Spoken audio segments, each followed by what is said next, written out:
Alright, so we've all heard monster stories, right? Some are just made up, but then there are the ones people swear actually happened. The kind that makes even skeptics go, wait, what? Like, why do some monsters only appear to a few unlucky souls? Why do people describe the same terrifying things from completely different parts of the world? And what about the ones that shouldn't exist, but do?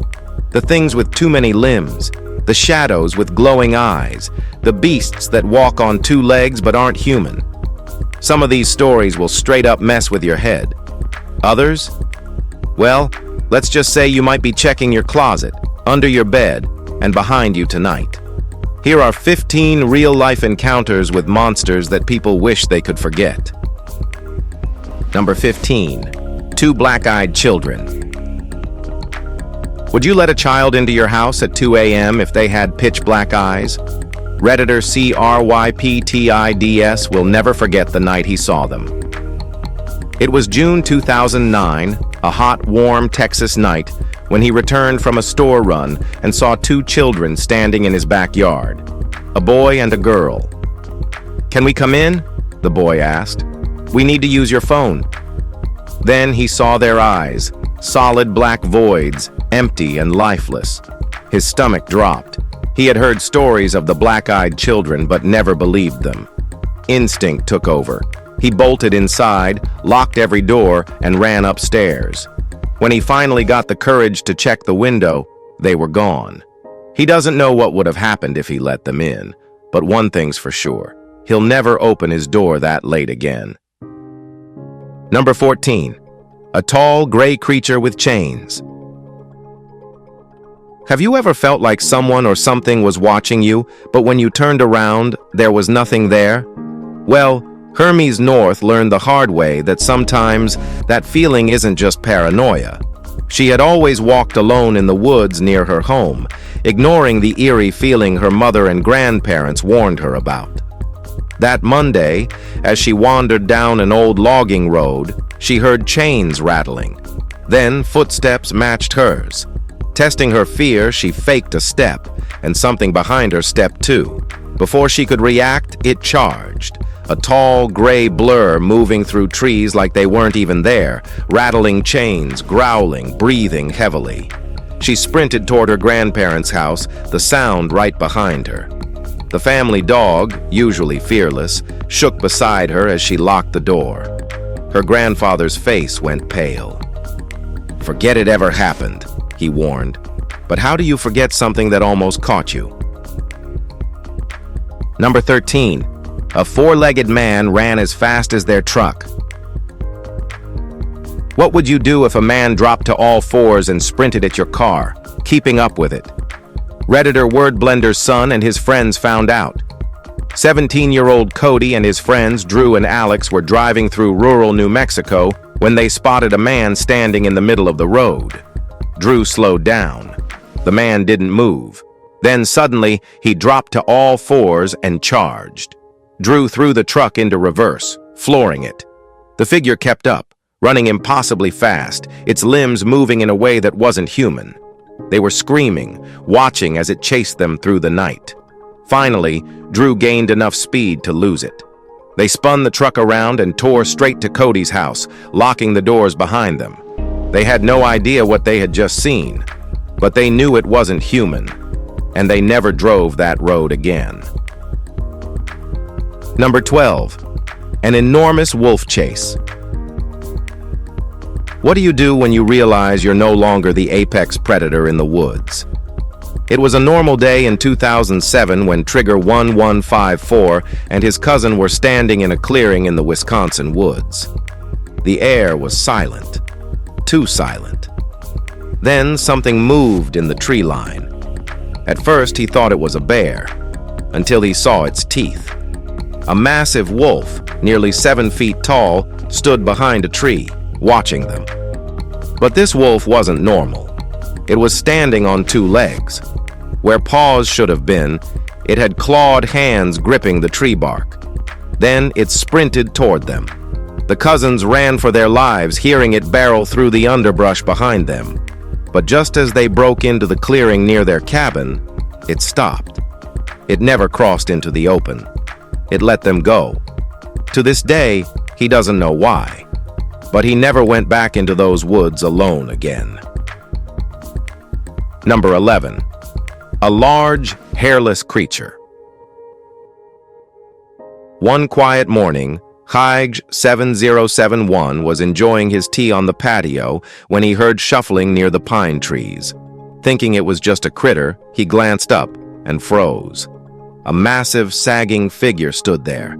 It looked like a distorted, hairless woman, but its head was too small, featureless, just a lump on its shoulders.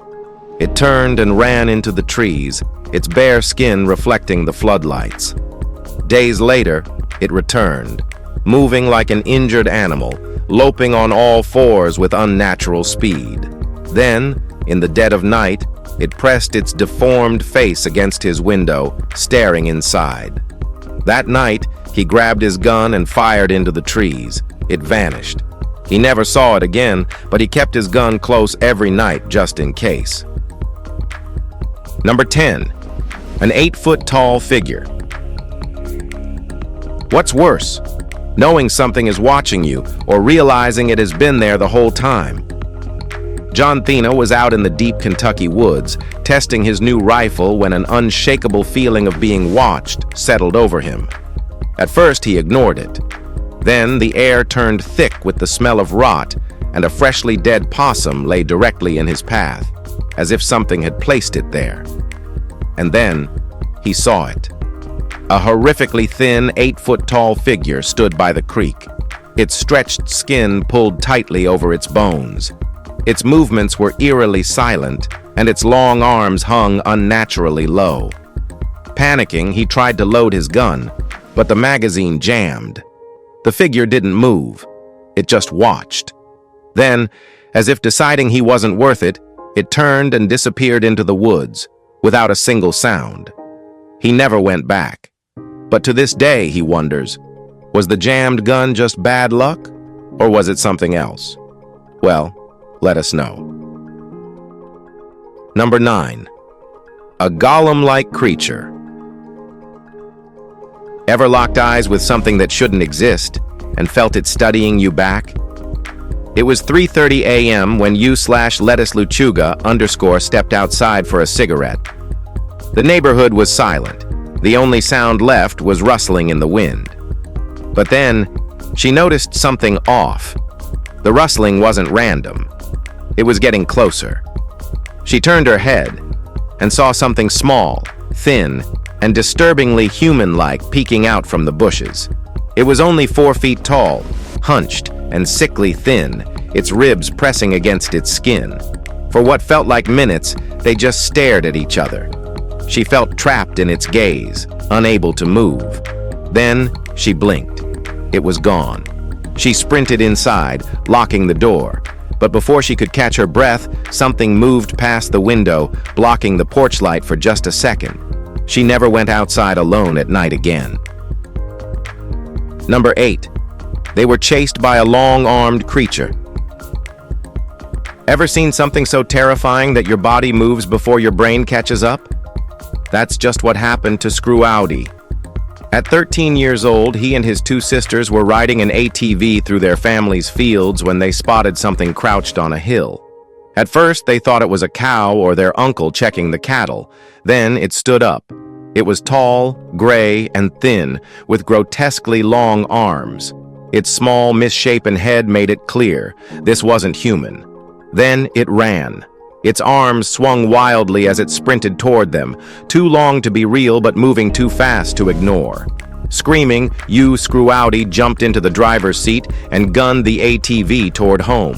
His sisters yelled that it was still chasing them, but he refused to look back. They crashed into their deck trying to escape. Their parents actually believed them, but the creature, it was never seen again.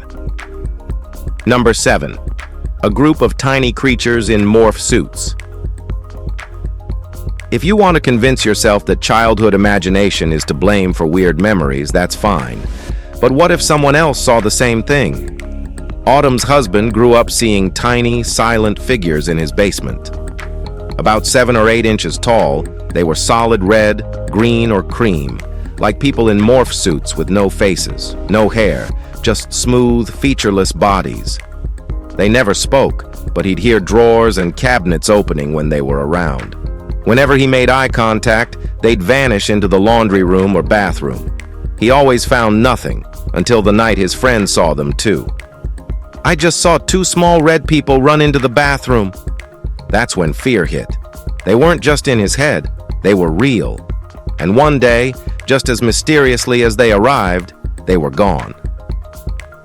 Number 6. Ghosts or demons? Some say ghosts are just lost souls. Others believe something far worse lurks in the shadows. For LaToya Ammons and her 3 kids, their new home in Gary, Indiana, became a nightmare in 2011. It started subtly. Footsteps from the basement, doors creaking open in the dead of night. But things escalated pretty fast. Swarms of flies invaded the porch in the middle of winter. Children began acting strangely. LaToya's 12-year-old daughter levitated above her bed. Her son was thrown across the room by an invisible force. Neighbors grew concerned and called Child Protective Services. During an interview at the hospital, case manager Valerie Washington witnessed something horrifying. LaToya's 9-year-old son crawled up the wall and across the ceiling, flipped over his meemaw, and landed on his feet. That's when exorcist Reverend Magino was called in. He performed multiple exorcisms and declared the house a portal to demons. The Ammons family fled. In 2016, the house was demolished, but the question remains, did the evil leave with it? Number 5. Creepy phone call. The late 1960s were a time of free love, flower power, and ghostly phone calls. Sima Lieberman had it all, a hippie boyfriend named Johnny, wedding plans, and a future full of possibilities. But one night, while staying at her mother's house, the phone rang. It was Johnny, or so she thought. His voice was distant, almost as if coming from another world. Heavy static crackled through the line, drowning out his words. But she made out 2 chilling phrases. "I love you, and I'll never be mean to anybody again." Then the call went dead. Confused, Sima tried calling Johnny back. No answer. Hours later, she woke with a suffocating sense of dread. And then came the knock at the door. Johnny's mother stood there, grief-stricken. Johnny had been murdered the night before Sima even received the call. For the rest of her life, Sima believed Johnny had reached out one last time, from beyond the grave. Life is not good at all. Number 4. They were visited by shadow people. What's scarier, seeing something lurking in your dreams, or realizing it followed you into the real world? After a traumatic childhood event, Alice Trincy 99 began seeing dark figures in her dreams. At first, they were just there, watching. Then they started appearing in her bedroom. She wasn't scared at first. She even talked to them. But one night, the feeling changed. A new figure entered the room, this one white, holding a knife. The moment she saw it, she woke up gasping for air. The shadow figures never returned after that. But sometimes, just in the corner of her vision, she still sees something dart away. And she wonders, were they protecting her or just hiding? Number 3. A black mass with bright red eyes. Ever had a nightmare while wide awake? When Lima Bians moved into a new apartment, she always felt watched. But one night, as she lay awake, she finally saw what was watching her. A 7-foot-tall shadow stood near the dining room, a void of pure black, darker than the rest of the room. It had no features, until it turned to her. 2 glowing red eyes burned through the darkness. The fear hit like a punch to the chest. Before she could react, it rushed toward her. Instinct took over. She yanked the blankets over her head, heart pounding. Moments passed, nothing. When she finally dared to look, it was gone. She and her husband saw it twice more, but never with red eyes again. And to this day, she wonders, did something change, or did it just lose interest? Number 2. A Grindilo almost dragged them into a pond. Most childhood memories fade over time, but some haunt you forever. When this anonymous Redditor was a child, they were fascinated by the tiny creatures in the pond near their home. One afternoon, as they leaned closer to the water, something reached up and grabbed their shoe. It yanked hard. Their foot slipped into the water, and they fell backward onto the shore, gasping. Whatever it was vanished beneath the surface in an instant. Shaken, they ran to their mother, insisting that something tried to pull them in. She laughed, saying they must have slipped on the mud. But they know what they felt. And to this day, they refuse to stand too close to deep water. Because what if it's still there, waiting? Number 1. No Time. The Ghosts of the Japan Tsunami. When the 2011 Japan earthquake sent a towering tsunami crashing onto the shore, thousands had only minutes to escape. Some made it to evacuation sites, only to be swallowed by the relentless waves anyway. Nearly 20,000 lives were lost, drowned, crushed, or swept away in the chaos. But the devastation didn't end when the waters receded. In the weeks that followed, eerie reports began surfacing. People claimed to see ghostly figures standing outside the ruins of supermarkets as if still waiting to buy groceries. At night, disembodied voices echoed through the empty streets, calling out for help that would never come. Shinichi Yamada and his 2 children barely survived. While searching through the wreckage, he found 2 Buddhist statues and brought them home. But soon after, his children fell ill, and an eerie chill settled over their house. Then, one night, he felt something walk over him as he lay in bed. Terrified, Shinichi turned to exorcist Kansho Aizawa, who had seen headless spirits ever since the disaster. She urged him to build a shrine for the statues. After he did, the disturbances faded, but not entirely. Well, these Reddit stories are real or not, but one is sure, they are all creepy. What do you say? If you have found this video spookily interesting, please like and subscribe. We'll see you soon.